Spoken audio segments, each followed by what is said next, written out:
17 सितंबर 2025 को है एकादशी, जिसे कहा जाता है इंदिरा एकादशी।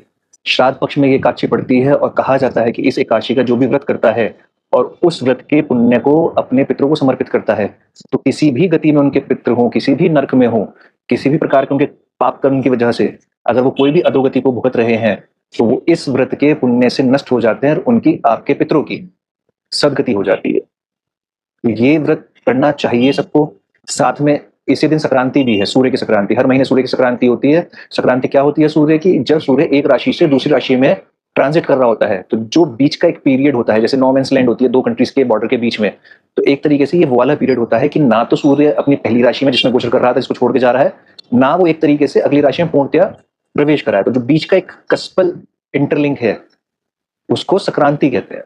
तो सूर्य की संक्रांति बहुत ही बड़ा पुण्य काल होता है ये। इसमें कोई भी किया हुआ जप तप दान धर्म मंत्र आदि पूजा बहुत फायदा देती है, आपकी स्पिरिचुअल ग्रोथ करती है। तो उसी दिन 17 तारीख को ही सूर्य की संक्रांति भी है। सूर्य अपनी राशि सिंह राशि को छोड़कर अब कन्या राशि जो कि बुध की राशि है उसमें प्रवेश कर जाएंगे, और एकादशी का जो इसके साथ एक मेल मिल रहा है, तो ये आपको डबल ट्रिपल फायदा देने वाला है। इसका पूरे पुण्य आप अपने पितरों को समर्पित करिए ताकि उनकी भी सद्गति हो, और जब पितरों का आशीर्वाद मिलेगा तो आपको भी जीवन में तरक्की जरूर मिलेगी।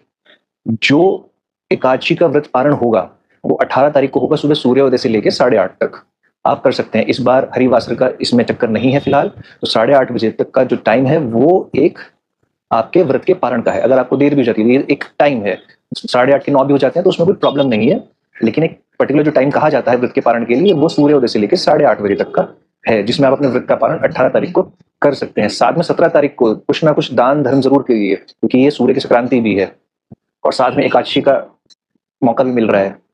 जो लोग एकादशी का व्रत नहीं करते हैं उन्होंने भी कुछ पूछा है कि क्या वो इस एकादशी से स्टार्ट कर सकते हैं। जो हमारी मान्यताएं हैं, जो मेरा ज्ञान है, जो मुझे बड़ों से दिया गया है या गुरुओं से दिया गया है, उसमें यही कहा गया है कि हमेशा चंदन के दिन यानी कि शुक्ल पक्ष में, और जब आपके विष्णु जी जागृत अवस्था में हो यानी कि देव जब उठे हुए हों, तब इस व्रत को पकड़ना चाहिए। यानी कि जब देव उठनी एकादशी होगी उस दिन से आप इस व्रत को पकड़िए अगर आपको एकादशी करनी है, और फिर आप इसको कंटिन्यू करिए। अगर अभी नहीं करते हैं आप व्रत और स्पेसिफिकली इंदिरा एकादशी के व्रत का पुण्य अपन पितरों को देना चाहते हैं, तो इसी एकादशी का व्रत करिए और इसका पुण्य फल अपने पितरों को समर्पित कर दिए। साथ में संक्रांति है तो दान पुण्य जरूर करिए।